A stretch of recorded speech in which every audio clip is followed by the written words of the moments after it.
Hola amigos, sean todos muy bienvenidos y bienvenida a su canal Conozca la Verdad. Yo como siempre muy agradecido de parte de Dios, nuestro Creador, por tener el gran privilegio de compartir con usted y de ser parte de usted a través de esta plataforma de YouTube y de nuestro canal conocido como Conozca la Verdad. Le invito a usted a que me acompañe a analizar un poco a Jesús, de cómo pensaba él respecto a la familia. Quiero verlo como siempre desde la óptica crítica, tanto textual como histórica. Quiero verlo de esta forma diferente a la forma tradicional en la cual es de cómo nos presentan muchas veces a Jesús.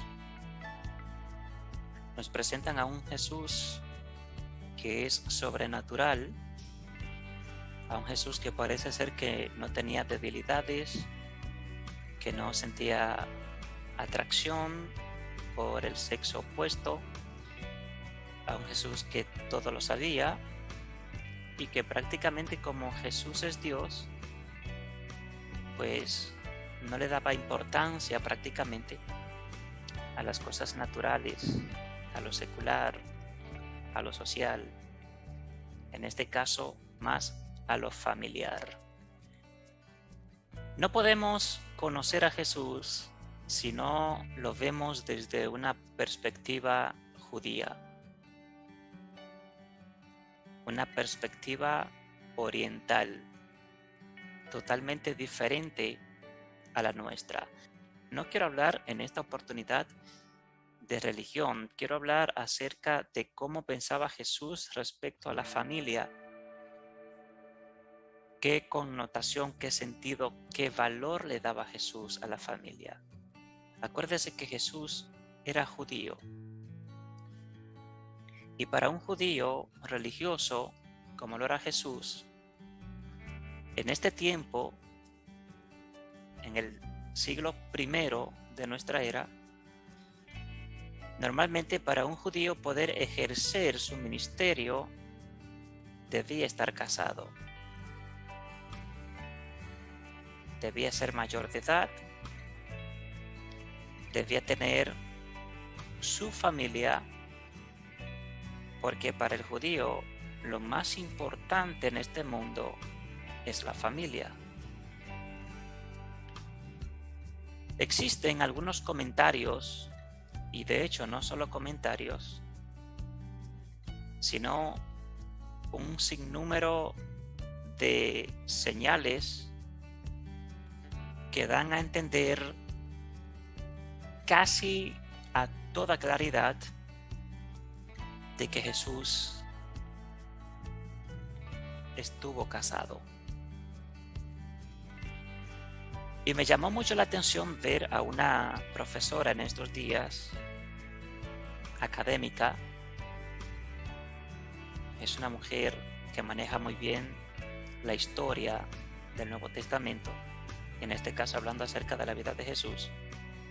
La maneja muy bien. Y la escuchaba decir que Jesús probablemente estaba casado. Y si estuvo casado, lo más probable es que su esposa fuera la que en el Nuevo Testamento se conoce como María Magdalena. El cristianismo tiene una perspectiva muy negativa acerca de María Magdalena. Obviamente porque tomó estos conceptos de la Iglesia Católica. La Iglesia Católica es en donde nace esta mala fama que se le da a María Magdalena. Sin embargo, desde el principio mismo de la Iglesia Católica no se pudo identificar de que en el Nuevo Testamento habla principalmente de 3 Marías diferentes. Entonces, cuando la Biblia habla de una María que ungió los pies de Jesús, de una María a quien Jesús le sacó 7 demonios y así sucesivamente, el cristianismo tiende a interpretar que todas estas historias se tratan de una misma mujer y no es así en realidad. Esto yo lo escuchaba decir a esta profesora catedrática, especialista en estos tipos de historia del Nuevo Testamento, y me llamó mucho la atención. Es más, la escuché decir que la boda de la que habla el Evangelio de Juan, capítulo 2, yo sé que usted se va a estremecer cuando escuche esto, porque usted no está acostumbrado a escuchar esto. Usted simplemente conoce a Jesús desde una perspectiva teológica, y muchas veces ni siquiera teológica, sino que simplemente usted se va a la Biblia y lee allí acerca de Jesús, pero lo que lee es de otras personas que hablaron acerca de Jesús, y personas que no necesariamente conocieron a Jesús, ni conocían su cultura, su estilo de vida, porque se escribió de Jesús muchos años después de su muerte. Entonces escuché a esta historiadora decir que la boda de la que habla el Evangelio de Juan en su capítulo 2, lo más probable es que esta boda se tratara simple y sencillamente de la boda de Jesús con María Magdalena. Usted como cristiano, como cristiana, posiblemente ahora mismo esté reprendiendo al diablo, reprendiendo a los demonios, reprendiéndome a mí mismo. Quizás piense que soy un falso profeta, un anticristo. Piense lo que usted quiera, pero de verdad, con todo respeto se lo digo. A mí no me interesa enseñarle religión. Me interesa enseñarle historia para que usted aprenda a ver desde otra perspectiva más histórica, confiable, más segura los relatos de la Biblia. No me interesa alegorizar, no me interesa inventarme interpretaciones como se suele hacer dentro de nuestras religiones tradicionales que existen hoy en día. No me interesa inventarme cuentos para compartirlo con usted. Lo que me interesa es la historia. Por eso, si usted puede tener un poquito de consideración y escuchar lo que le estoy diciendo, no me crea a mí, pero investíguelo. Hágase de cuenta que lo que le estoy dando es una tarea en la cual usted tiene que investigar, y cuando logre investigar a través de fuentes confiables, fuentes seguras, entonces usted pudiera escribirme y decirme si tengo o no la razón. No se vaya a Google a buscar estas informaciones porque no las va a encontrar. El doctor, el científico Google no lo sabe todo en realidad.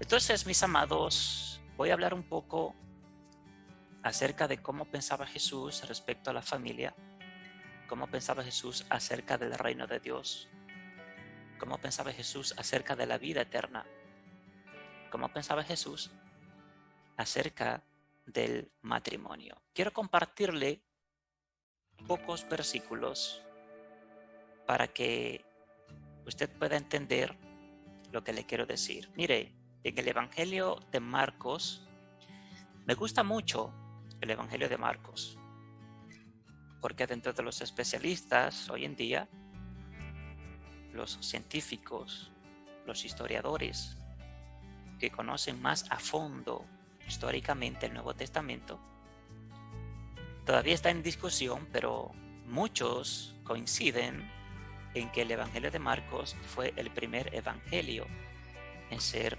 escrito. Entonces me gusta mucho este evangelio, porque si es así, entonces es el evangelio más confiable. Y obviamente se dice que para Mateo escribir, para Lucas escribir, tuvieron que copiar del Evangelio de Marcos. Esto ya lo he dicho en otros estudios, pero me gusta repetir esto porque quiero que usted se lo aprenda bien.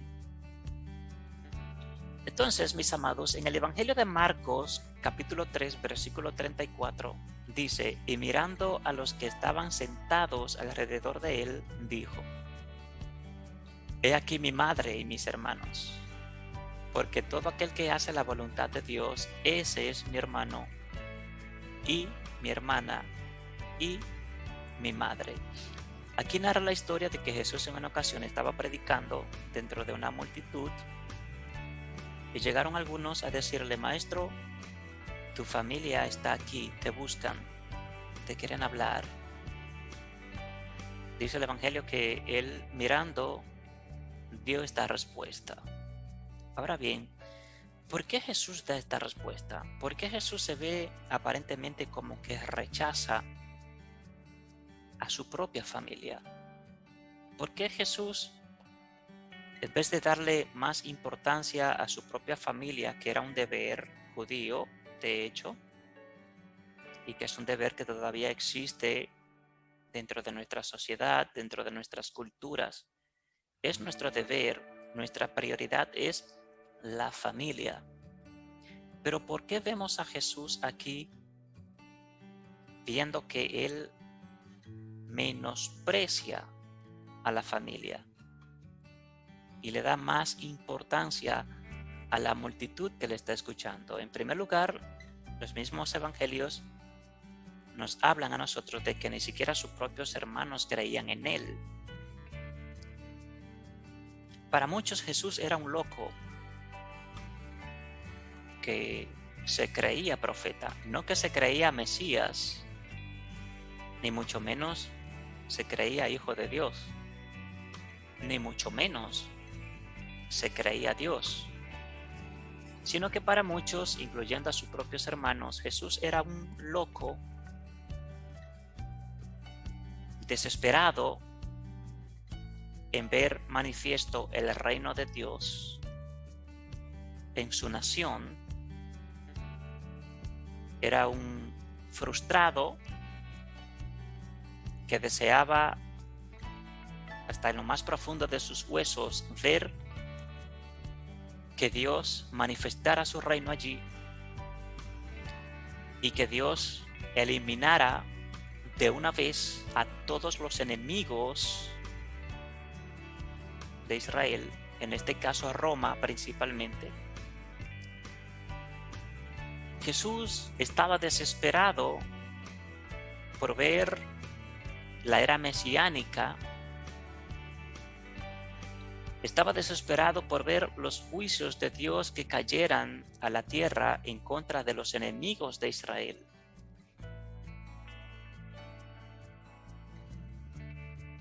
Entendiendo esto, Jesús a lo único que le da valor es al mensaje que predica, porque el contexto del mensaje es de que ese siglo, esa era en la que él y sus conciudadanos estaban viviendo, estaba a punto de finalizar. No que el mundo se iba a acabar, no el mundo.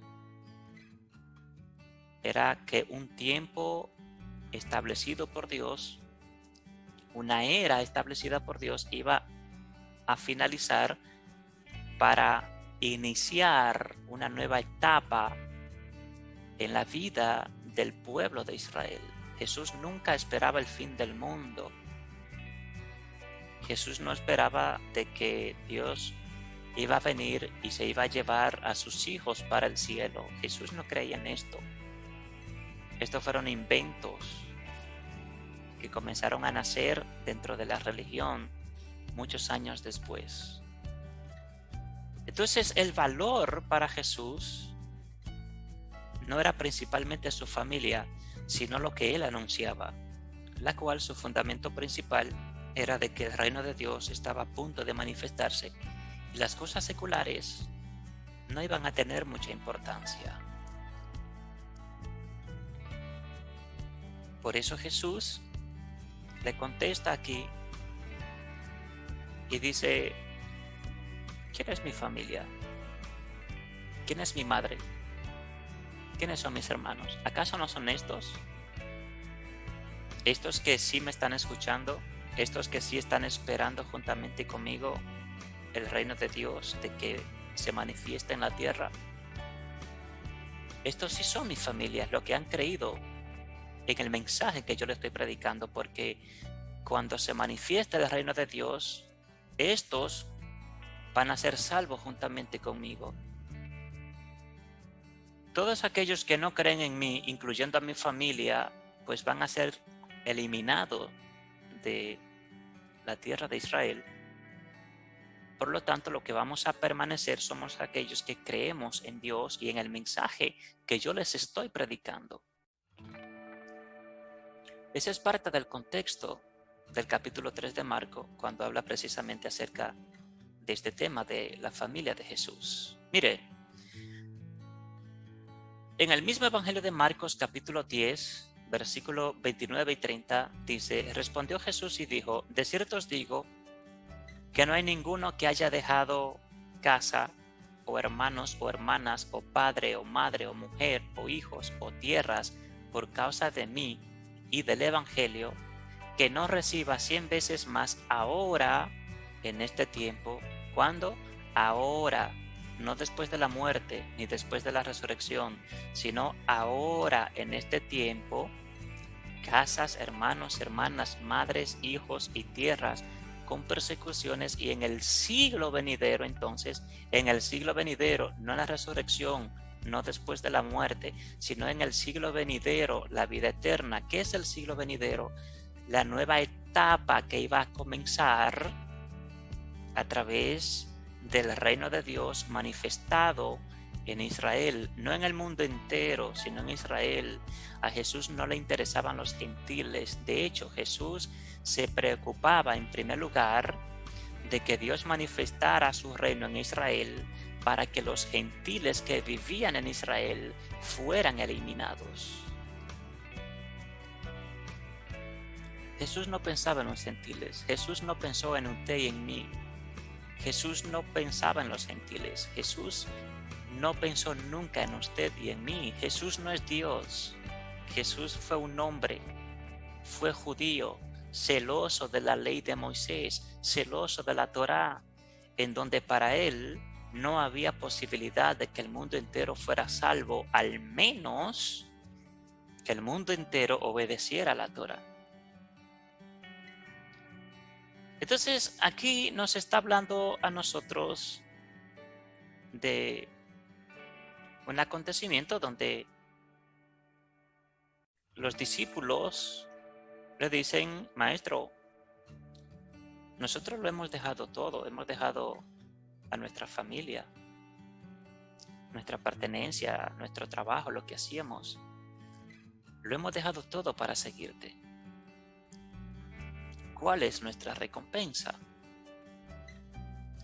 Y aquí Jesús entonces le responde y le dice, de cierto, yo les digo a ustedes, en verdad yo les digo a ustedes que no hay ninguno de ustedes que haya dejado casa o hermanas o hermanos o padre o madre o mujer o hijos o tierra por causa de mí y del Evangelio, que no reciba 100 veces más ahora en este tiempo. No es como usted piensa, para después de la muerte, no. En este tiempo. ¿En cuál tiempo? En el tiempo en el que vivía Jesús, en el que vivió Jesús. No antes ni después, no es ahora para el siglo XXI. En este tiempo. Que no reciba 100 veces más ahora en este tiempo. Casas, hermanos, hermanas, madres, hijos y tierras, con persecuciones. Jesús sabía que había persecución. Ellos eran perseguidos por los romanos. No tenían tanta libertad. Los romanos los oprimían. Ellos dependían de los romanos. Jesús mismo dependía de los romanos. Por eso Jesús anhelaba de que el reino de Dios se manifestara para que tanto él como su gente pudieran ser liberados del yugo romano. Jesús anhelaba la liberación, pero él no la vio. Murió joven. Tampoco pudo liberar a otros. Ya para terminar, le quiero compartir esta última porción o estos dos últimos versículos de Marcos capítulo 12, versículos 24 y 25. No quiero extenderme mucho. Lo único que quiero es dejarle a usted como tarea de que investigue para que trate de despertar un poco y ver a Jesús desde una perspectiva histórica, no desde una perspectiva religiosa como la que tenemos hoy. Marcos 12:24 dice: entonces respondiendo Jesús les dijo: ¿no erráis por esto porque ignoráis las escrituras y el poder de Dios? Dice el 25: porque cuando resuciten de los muertos ni se casarán ni se darán en casamientos, sino como los ángeles que están en los cielos.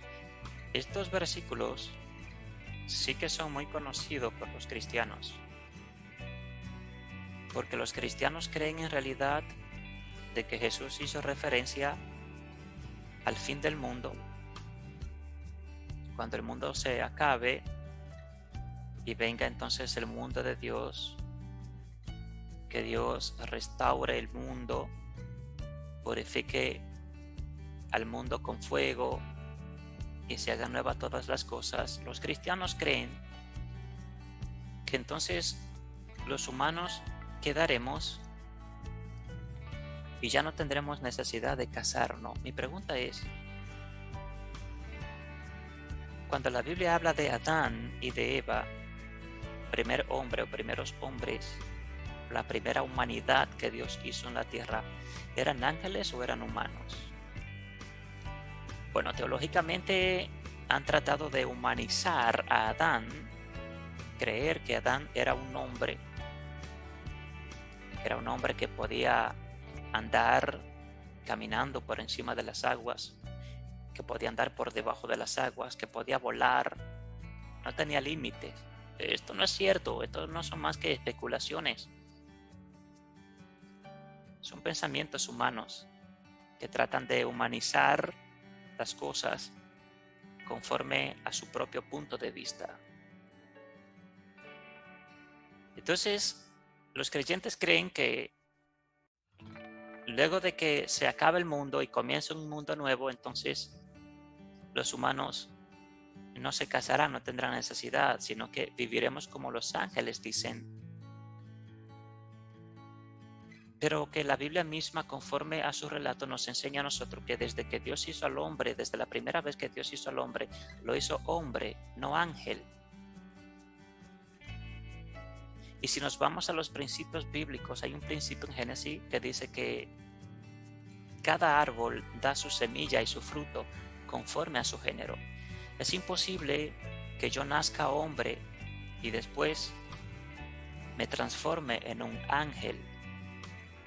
Es una metamorfosis que la podemos ver, por ejemplo, en las mariposas, pero no en los humanos. Quizás usted me diría, bueno, pero para Dios nada es imposible. Claro, para Dios nada es imposible, pero tampoco así. Dios mismo no viola sus propios principios que Él mismo estableció en la naturaleza. Este relato aquí trata de que los saduceos que no creían en la resurrección fueron donde Jesús y le dijeron: maestro, mira, hubo una mujer que se casó con su marido, el marido murió y no dejó hijos. En nuestra cultura, en nuestra tradición, en nuestras leyes, si el hombre se muere sin dejar hijos, pues el hermano que le sigue tiene el compromiso de casarse con ella para que pueda tener hijos y esos hijos entonces puedan representar al padre que murió. Pero resulta que el segundo se casó con ella y también murió. Y luego se casó el tercero y así los 7 se casaron con ella y todos murieron y ninguno de ellos dejó hijos. Esta historia, este relato se encuentra en el libro de los Macabeos, si mal no recuerdo. Obviamente ellos eran judíos y traían tradiciones y enseñanzas, no solamente de la Biblia, de muchísimas otras cosas que no están en la Biblia. Entonces le preguntan, ya que todos murieron, si es verdad que hay resurrección como tú dices, ¿cuál de ellos será el esposo? Porque los 7 se casaron con ella. Entonces Jesús le contesta y le dice, ¿no erráis por esto porque ignoráis las escrituras y el poder de Dios? Porque cuando resuciten de los muertos ni se casarán ni se darán en casamiento, sino serán como los ángeles que están en los cielos. Mire, dentro de el judaísmo, para el tiempo de Jesús, habían diferentes creencias. Era una sola religión, pero con diferentes conceptos. Es como hoy en día en el cristianismo. El cristianismo se dice que es uno, pero está dividido en más de 6.000 denominaciones. Y cada una tiene sus estatutos y sus creencias, sus interpretaciones teológicas. El judaísmo también era así. Entonces, en el judaísmo habían 2 grupos principales que eran los saduceos y los fariseos. Los saduceos no creían en que hubiera resurrección, pero los fariseos sí. Entonces, en este caso, Jesús se inclinaba a favor de los fariseos porque Jesús sí creía en una resurrección. Lo que pasa es que esa resurrección que Jesús esperaba y que los judíos esperaban, los fariseos, estaba a punto de acontecer. Era para el tiempo de Jesús. No para estos tiempos, no para 2000 años después. Pero sucede que no sucedió la resurrección. No se acabó el mundo. Entonces Jesús le contesta, ¿no crean ustedes que están equivocados? ¿Cómo distorsionan y cómo malinterpretan ustedes las escrituras y el poder de Dios diciendo que no hay resurrección? De hecho, más adelante usted ve que Jesús le dijo, Dios no es un Dios de muertos, sino de vivos, porque Dios es el Dios de Abraham, el Dios de Isaac, el Dios de Jacob. Dando a entender Jesús que ellos aún después de su muerte siguen vivos. Pero ¿quién puede confirmarnos a nosotros de que una persona después que muere sigue viva? ¿Es posible? Podríamos decir que después que una persona muere pasa a otro mundo o a otro estado. ¿Es posible? De ser así, entonces tendríamos que hablar de la reencarnación. Pero hay un problema y es que el cristianismo no cree en la reencarnación. Porque si seguimos vivos después que morimos, entonces eso significa de que antes de que nosotros naciéramos, antes de que nosotros viniéramos a este mundo, entonces ya vivíamos en otro mundo anterior. Así sucesivamente, no sabemos en cuántos mundos hemos vivido y en cuántos mundos seguiremos viviendo.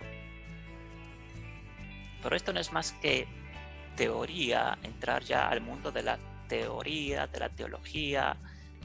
Jesús creía que había resurrección, que estaba a punto de manifestarse y que ya no habría muerte, no habría sufrimiento. Bajo esta inspiración es que entonces escribe el escritor de Apocalipsis, y es cuando usted ve que comienza a escribir diciendo que vendrá un cielo nuevo, una tierra nueva, que ya no habrá muerte, ya no habrá sufrimiento, etcétera, etcétera. No eran más que interpretaciones teológicas que existían dentro del judaísmo para los tiempos de Jesús, pero que no se trataba de una realidad, sino de una interpretación teológica, al igual que las tantas interpretaciones teológicas que existen hoy en día. Entonces, mis queridos hermanos y amigos, lo de más valor, lo que más importaba para él, era el reino de Dios. Él estaba dispuesto, de hecho, a morir con tal de que el reino de Dios fuera manifiesto en la tierra, porque era el mayor anhelo de todo judío del entonces. Si yo tenía que dejar a mi familia, ya que ellos decidieran no creer, si yo tenía que dejar a mi familia y entrar yo solo, pues entrar yo solo. Y parte de esa enseñanza nos la da la historia de Noé. Parte de esa enseñanza también nos la da la historia de Lot. En el tiempo de Noé, la gente no quisieron creer, por lo tanto, Noé decidió entrar al arca. La historia de Lot por igual.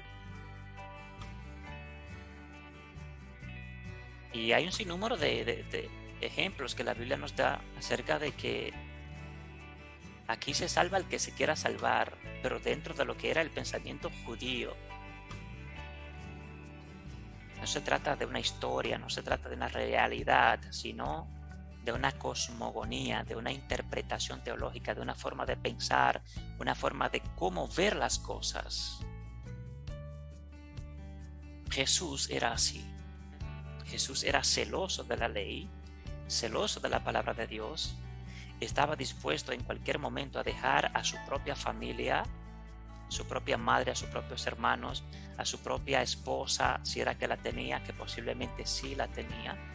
Él estaba dispuesto a dejar cualquier cosa de este mundo con tal de entrar al reino de Dios. Yo quiero dejarlo hasta aquí, queridos hermanos y amigos, esperando que este corto análisis trate de despertarle un poco más la conciencia a usted, para que usted se preocupe en estudiar, en investigar un poco más, salga un poco de ese confort, de esa comodidad en la cual está usted diciéndole amén a todo lo que escucha, y investigue usted. Usted como individuo tiene todo el derecho de investigar y de cuestionar todo lo que se le dice y todo lo que usted escucha. Por lo tanto, esto que le estoy diciendo también, investíguelo, busque, estudie, analice, y luego tendrá usted entonces su propia conclusión acerca de Jesús, el religioso, el judío.